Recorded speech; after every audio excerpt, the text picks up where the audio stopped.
অনন্যা সিং ছিল জেলার একজন উচ্চপদস্থ পুলিশ অফিসার, কিন্তু সেদিন সে কোনো অফিসার ছিল না, ছিল শুধুই এক সাধারণ বোন। ছোট বোন ললিতার বিয়ে সামনে, তাই বাজার থেকে একটা সুন্দর শাড়ি কিনতে গিয়েছিল। বাজারের ভিড় ঠেলে এক ছোট্ট দোকানে ঢুকে পড়ল সে। দোকানে সাজানো রং বেরঙের শাড়ি। অনন্যা একে একে অনেকগুলো শাড়ি দেখল, কিন্তু কোনোটা মন ভরাতে পারল না। দোকানের ছেলেটি বিরক্ত হয়ে বলল, আধ ঘণ্টা ধরে মাথা খাচ্ছেন, কিছু তো নিন ম্যাডাম।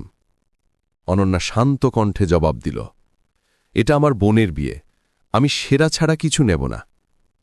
অবশেষে একখানা মারুন সোনালি বর্ডারের শাড়ি তার চোখে লেগে গেল, কিন্তু যখন সেটা খোলা হল দেখা গেল সুতোর দাগ কাটা, একটু ছেঁড়া।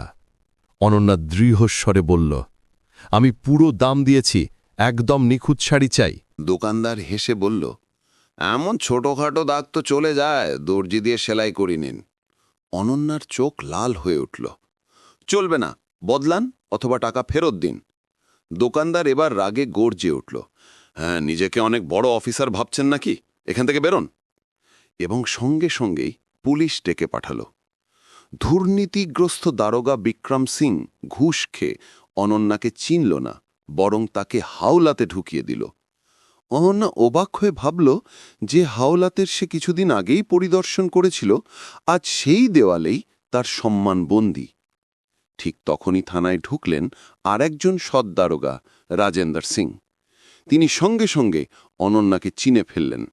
সামনে দাঁড়িয়ে স্যালিউট করে বললেন, এরা আর কেউ নন, আমাদের জেলার এসপি অনন্যা সিং। থানা নিস্তব্ধ হয়ে গেল। বিক্রম সিং হকচকিয়ে গেল, ঘামে ভিজে অনন্যার পায়ে পড়ে ক্ষমা চাইতে লাগল। কিন্তু অনন্যা কঠিন কণ্ঠে বলল, এই চেয়ার কোনো কেনাবেচার জিনিস নয়, তুমি দায়িত্বকে টাকার নিচে চাপা দিয়েছ, আজ থেকেই তুমি সাসপেন্ড। বিক্রম ভেঙে পড়ল। থানার সবাই স্তম্ভিত হয়ে গেল। শেষে বর্ণনাকারীর কণ্ঠ ভেসে এলো, কখনো কখনো এক সাধারণ বনই পুরো সিস্টেমকে আয়না দেখিয়ে দেয়।